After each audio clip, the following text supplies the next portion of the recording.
एक प्यारे से गांव में एक लड़की रेशमा रहती थी। उसकी सुंदरता का कोई मुकाबला नहीं था, लेकिन उसकी जिंदगी दुख के चिन्हों से भरी थी। रेशमा की माँ बचपन में ही इस दुनिया को छोड़कर चली गई थी, जिससे उसे पिताजी की देखभाल में रहना पड़ा। पिताजी ने दूसरी शादी कर ली, लेकिन रेशमा को यह स्वीकारने में मन नहीं था। वह अपनी नई माँ को अपनी माँ मानती थी और उससे बहुत प्यार करती थी, लेकिन उसकी नई माँ को यह बात पसंद नहीं आती थी।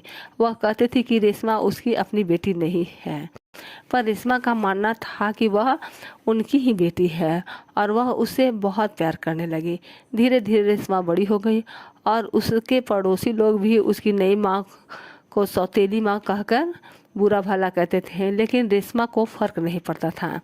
जब रेशमा का एक नए भाई आया तो दोनों भाई बहन में बहुत प्रेम था। भाई अपनी बहन के बिना नहीं रह पाता था और बहन भाई के बिना नहीं रह पाती थी। इन दोनों के प्यार को देखकर कोई भी नहीं कहता था कि वे सौतेले हैं।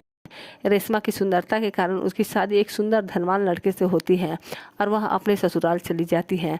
इस प्रकार से कहा जा सकता है कि हर सौतेला रिश्ता गलत नहीं होता।